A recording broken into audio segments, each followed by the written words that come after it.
born of trash. Right. Hey, welcome back, Goyfs. This is Sammy the Bull here with you. I want to give you a little tournament update on our Autism Awareness Tournament that happened over the weekend. We had a great turnout for the 12th, which is cEDH tournament. I did win one game, one full round. Would have won a second one and had 10 points. However, I decided not to counterspell a spell called Bonus Round. I'm going to tell you, if you ever encounter the spell Bonus Round and somebody's trying to cast it willy-nilly in a tournament, you need to, if you have the ability, counter that spell. Because what happened right after that is now all instants and sorceries, as they are cast, are copied, and then you can choose new targets for those copies. So me not understanding exactly what was about to happen, I decided to let that go through because I was going to interact with the next spell. Didn't matter. Yeah, basically from there the shenanigans began. Everything was being copied. There was other things on the board that this guy had that were being copied as well. I mean, it was just, ridiculous.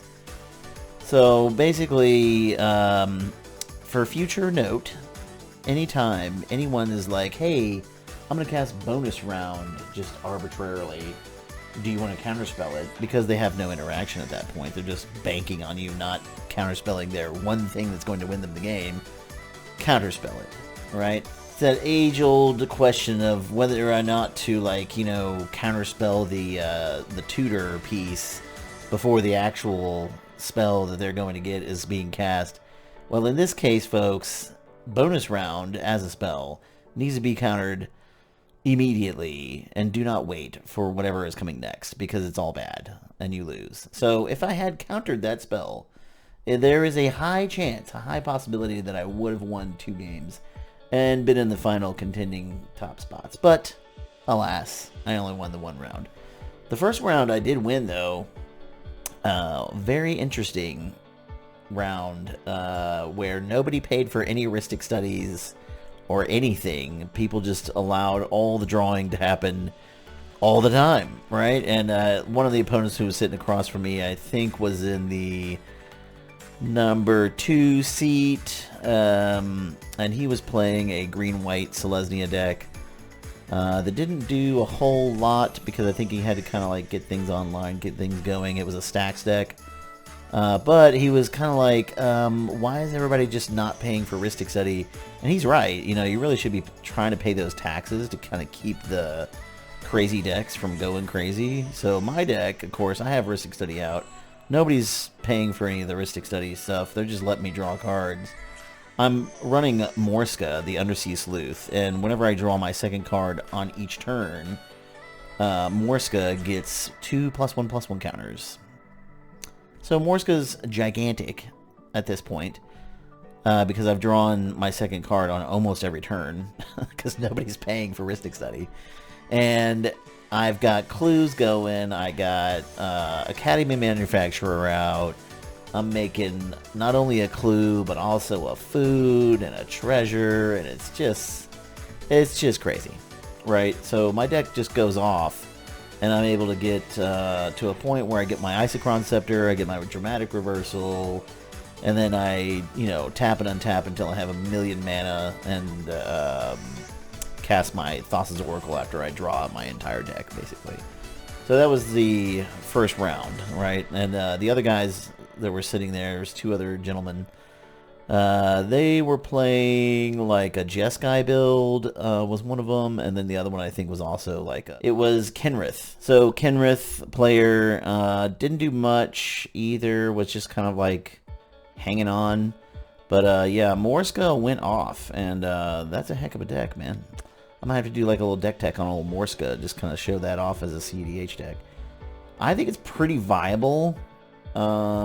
It could be probably synergized a little bit better, maybe a little bit more optimized, but I think it has some legs a little bit, especially in this mid-range hell that everybody's talking about that we're in. Anyway, So the bonus round was like game 3. Game 2, however, there was no chance for me to win. I was playing against like real cEDH decks at that point, except for the fact. So we had Rogsai was sitting. I think that was the number 2 player. Rogsai is number 2. I'm number 3 with Morska. Number 1 player was somebody. I took a picture of it. I'll show it up in a minute here. But and then the number 4 player was Kaalia the Vast. And anybody who's watched the channel recently knows that we just did a huge overview of Kaalia the Vast with old Joe Dunn up on here. And Joe Dunn, this Kaalia the Vast build that Jacob, or Jake that he goes by, put up was quite a deck, and it would have done the Kaalia the Vast players very proud. So actually during that loss, I finally, got my brains together and said, hey, you know what I'm going to do? I'm going to actually film you kicking our asses at this point. So I did that, and we're going to jump right into what that was all about, and I'll show you guys how that all went down. Here you go. I'm the Stomp Master. What's up? All right, we're here with Jake, who's the big bad dog, playing Mardu, trying to win this game right here in the Autism Awareness Tournament. Let's go, Jake. Do your thing. You got 4 black mana. Sure. Thanks for having me. For real. Animate Dead is on the stack off the Beseech the Mirror, targeting Hoarding Brew. Restrict Study trigger. Did you draw? I'm not gonna. Did I draw already? I think I drew already. Drew already. Cool. Okay. Yep. Animate Dead. Any responses? All right. By the way, Jordan, we're playing Kaalia the Vast here. I don't know if I pointed that out, but that's what's happening right now. Hoarding Brew Lord. This is all for you. Okay. Hoarding Brew Lord, coming back. Brew Lord ETB. Is that okay? Cool. Yeah. Honestly, I really just wanted to play Ultra Shredder so I can Let's see what else we got going on here. We got a lot of mana, but we do have the new card, Voice of Victory, out, stopping a lot of the spells happening. So we'll see what Jake's going to do here.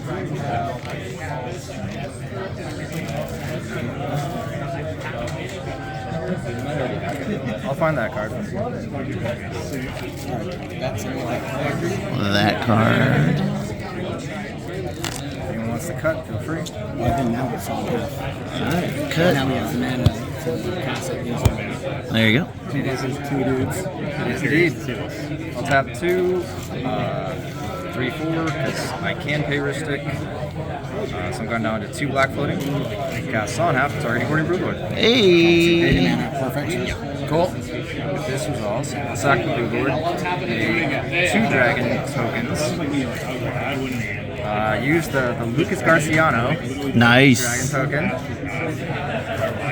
Shout out to Lucas. He was here last year. I don't know what he was doing this year that was so much more important that he didn't have to be here this year. Hopefully having a good Also, time. you were his art student, right? Years and years and years Okay, ago. well, there you go. Look at this. Yeah, shout out to Watts Atelier. Yeah. There you go. Best art school in definitely Southern California, maybe a lot Nice. more than that. So we have 2 my fucking brood lords out here.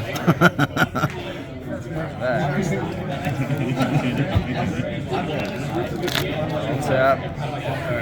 Shuffle that if he wants to cut. Yeah. I would like to tap a Brood Lord and cast Burnt Offering. Yeah. There'll be 1 Brood Lord left. It is untapped. Burnt Offering's good. I'm going to make, let's do 4 black and 4 red. So this will go up to 6 black and 4 red. Nice.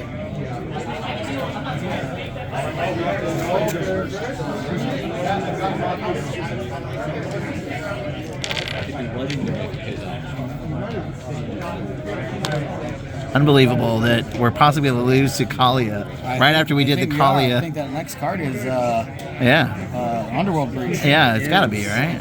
Is it really? Geez, I'm 3 for 3. Yeah. There we go. Holy crap. Breach out. All Reach right. out. Pay for Ristic. Okay. I will use 2 mana to recast Animate Dead. Yep. Let's use 1 black and... Or sorry, 1 red and 1 black. And what are you exiling? Great question. You're going to be able to draw on this one. Okay. I'll get rid of Pluto Delta, Talisman, and Sacrifice. All right. I'll draw. Yep. Animate Dead's going to target Hoarding Broodlord. Yep. Good. Cool. Well, good to go. Cool. Hoarding Broodlord ETB. Yep. I'll search up a card. I'm gonna say it's probably pretty safe that we've lost. Is it okay if you guys just have him show us the line? If you can show me the line, Do you have anything to do at all? Well, we can't do anything because victory. the voice of victory. Right. And he's going to keep gaining mana back from maybe possibly I just need to sacrifice. see the mana. I need to see this mana being used. Yeah. That's not great. I need to see my opponent play it out. Yeah. Draw. I'm going to cast a Doom Whisperer. I don't think either of us. So Doom Whisperer and Breach is like Breach Brain Freeze. Yeah. Yep. There's a Children of Corliss in this deck that's going to let me regain all the life. Right. There's also Alliance in it that's going to let me filter colors. I've got a Burnt Offering in play, also in Tomb, so I can now I'm now SWAT protected as well. Okay. So that cuts off the Otawara. Okay. What's the win? So final kill condition after I make a lot of mana, go through a lot of my deck and put it in there. It's going to be Dualcaster Mage, Sawn Half, and Orcish Bowmasters. That's going to make infinite orcs. Oh, actually, you have a One Ring actually. I do have a One Ring, so you can't murder me. So in this case, it's Dualcaster Mage, Sawn Half. I'm going to exile those guys' decks, and I'm going to cast their Fast Oracle from exile. Boom. You cool with that? I love it. Oh. Show us the child of the court. Sure, yeah. Yeah. Child of Coilus. So there's the children. Yeah. Children of Coilus. That's against the life. Yep. There's the LED. There's the LED. Keep going. And the reason we're going through the line is because we do have a Ristic Study here, but plenty of mana to recast, and That's protected from this there is protected. from spells. So once he goes through the line here, it just kind of shows his win. We're good to go. Yeah, and at this point I can. So here's the orcs. And this is turn And then the dual caster mage as the 3, 4, turn 4, turn 4. I missed 2 land drops. I missed that. Yeah. Okay, there it is. Yeah, and Saw's in the Look graveyard at that. still. So there we go. There you go. Boom. And then you're gonna go Praetor's Grasp, My get hand was Shrew. get I a started drawing Thassa's Oracle, some right? land. Yeah, so Yep. it's gonna make so Dualcaster Next turn Mage would have been Sawn really Half will make infinite Yeah. copies of any spell in the I stack knew it. and any creature in play. So that with Praetor's Grasp, that's infinite copies of Praetor's Grasp. So it's gonna exile 4 of their for 4 on libraries, tutor and I can cast all the names, cards in it, and it's just gonna be a 4 Yep. All right. Hey. And so Good game, man. Yeah, and if it's in their hand, then I do something really dirty, which is I have to wheel them out, and then I reanimate the Oracle from their graveyard. All right. Well, we're back, and as you can see, definitely lost our butts off on turn 4, of course. It was a pretty good win. Like you didn't see it coming immediately. Like once he started doing the, because obviously if you saw in the graveyard there was the card Sacrifice, which basically sacrifices a creature for 1 mana, and then you get, I think it's black mana equal to their casting cost. So that CMC of Hoarding Broodlord is 8, right? So then you get 8 black mana, then you can just kind of keep going from there, casting more spells, doing more stuff. And then he started to do the whole Hoarding Broodlord line where, yeah, things just got out of control from there. He would just go and search for whatever he needed out of the deck. And then that was it. Didn't even need Kaalia the Vast. Who needs Kaalia the Vast when you have Hoarding Broodlord and a Sawn Half? Nobody. Anyway, so yeah, great win to show off Kaalia's other abilities in Mardu to win out of nowhere almost, especially if you have the line set up right. And we were locked out by Voice of Victory, the new card, right? So couldn't interact. The other blue player that was up, which I thought they were going to be able to do something. Nobody could do anything. We were hoping to maybe draw into like an Otawara and get underneath Voice of Victory with something like that, but no go, man. So Kaalia the Vast, great win to old Jake there. So awesome. And then from that, of course, I got invited to a bunch of other Discord servers, so that was cool. So now we're up on some Discord servers for SoCal MTG, right? And then also, during that same game, one of my card sleeves ripped, right? So one of my card sleeves rips, and I have to go buy a whole new pack of sleeves. And in the middle of the tournament, in the in-between time, so in this in-between time, because we lost so quickly to Kaalia, we had a little bit of time, right? But I had to, I ate a burrito, drank a horchata, little restroom break, and then had to re-sleeve an entire deck in that whole time. And I was getting real short on time. We had like less than 5 minutes left. And I'm sitting there trying to re-sleeve after I've like devoured a burrito. And there was a Premodern event also happening at the same time at Tier 1 Games. And I was introduced to a bunch of people that in the SoCal area that play Premodern. And Premodern is pretty cool. Like, I didn't really understand what that was as a format, but pretty awesome. I'm going to kind of put up what the format is right here, you know, so you can kind of see what Premodern is. There's a whole ban list to it and everything. It's actually, it's like an official format that's up in like Scryfall and even in Moxfield. So I went on to Moxfield and after meeting those guys and asked them, I said, hey, I know I don't know you guys and I know you're in like a totally other event here, but I'm kind of in a bind with this re-sleeving of my deck because I tore a sleeve and I don't have an extra.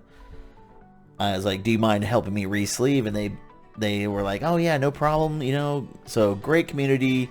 They're like, you know, very helpful. Jumped in there right away, started re-sleeving my entire deck for a totally another event. So pretty cool. Shout out to the Premodern folks in SoCal area.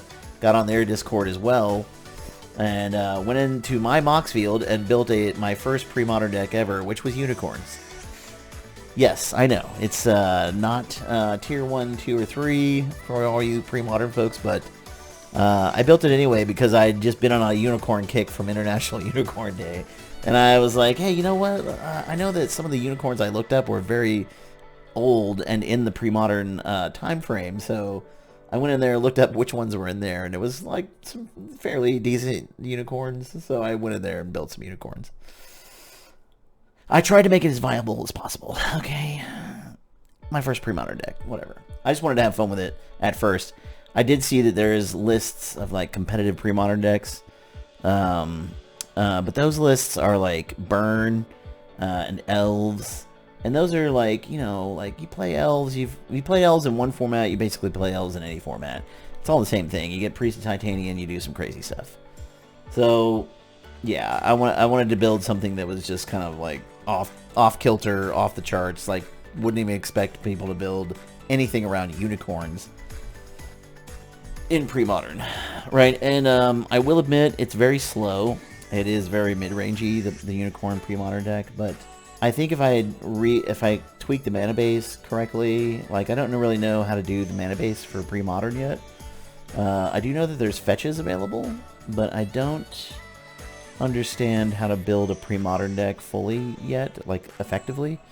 I think I could effectively build a unicorns build, but I would have to take another look at the mana base basically and get that corrected. Anyway, a lot of experiences happened at this tournament, so just to say all that is like, next time if you have the ability, please come out and visit us at Tier 1 Games here in Temecula. We're doing the Autism Awareness event next year, again in April. I've already talked to Autism Society of Los Angeles and the Autism Society of Inland Empire. Everybody's on board. We're looking for year 3.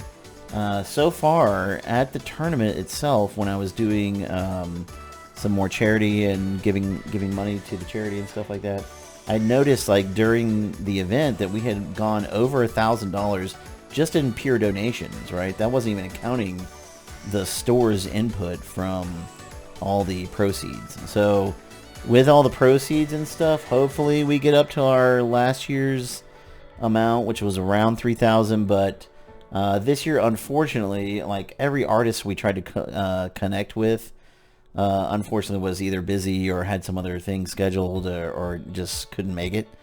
So we ended up not having an artist, which I think kind of impacted our intake for charity money at that point. But we'll see. You know, at least we made a very concerted effort to do very well in the charity, and both days did fairly well. Of course, the cEDH being a little bit more popular format now than Modern is, even though we had an RCQ $1,000 prize pool RCQ Modern, not as many people showed up, right? So we had like 64 people show up for the cEDH event, which made it a gold event, so that was really nice.